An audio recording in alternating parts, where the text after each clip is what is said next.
the 4 stages of going from just getting to know your team to actually having a high-performing team. 4 stages. I'm going to share it with you if you want to in just a couple of minutes. So for those of you who don't know me, my name is Patrick Stahl. I'm the lead trainer at Perfect Life. Now, we teach leadership and self-leadership, and today the topic is a team.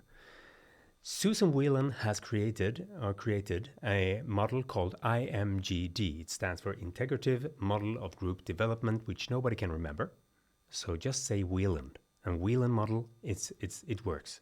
Susan Wheelan created these 4 stages, or actually 5. It's a life cycle model, and it's based on empirical research on other models. So if people talk about Tuckman, Fire, all of those, this is a framework that has looked into those and asked itself, what of this can we prove empirically in actual behavior in teams? That's why I am kind of fond of this model. It has 4 different stages. The first one is dependency and inclusion. It's the cocktail party.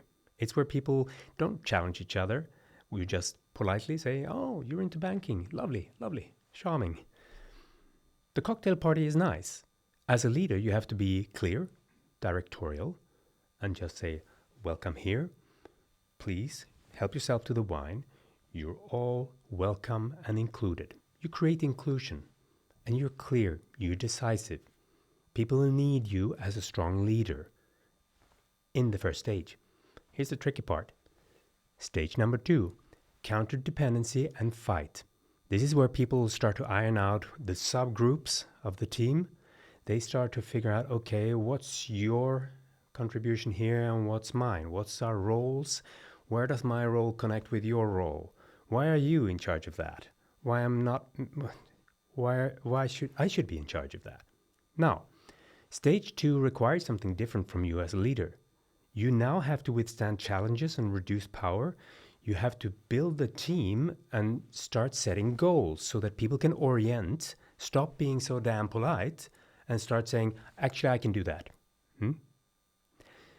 And that means that sometimes they will challenge your authority. And if it was so lovely for you to just point with your whole hand in the first stage, here's where you should stop pointing with your whole hand and instead saying, listen, this is our goal. How do we organize ourselves? So you get people to then have conflicts, to sometimes be passively aggressive, and you have to call that out because you need still to create psychological safety and create a strong sense of inclusion here. And the inclusion comes from having a shared goal. If you succeed with that, you can move on to the 3rd stage, and that's where you have trust and some structure. It's called trust and structure, but it's just some structure. You start to create clarity in objectives, and you start to find practice and norms for how you work together as a team. You, as a leader, your job is to delegate, share power, focus on the task. If you focused on the goal before, now focus on the task. If you're successful, and Susan Wheelan said that not many teams are, actually quite few of us have been in a high-performing team, but if you're successful, you'll actually hit stage number 4, which is high performance. This is where you solve problems when they arise. You still have a lot of conflict, like in the 2nd stage, but here you resolve those conflicts easily because you have your different roles, you have your different functions. You have ironed that out. So yes, you may have conflicts and disagreements, but you work them out as a team, as a high-performing team. Now, technically speaking, there's a 5th stage because it's a life cycle theory.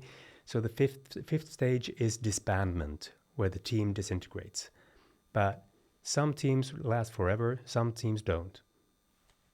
Okay, so that was IMGD or Wheelan. Good luck.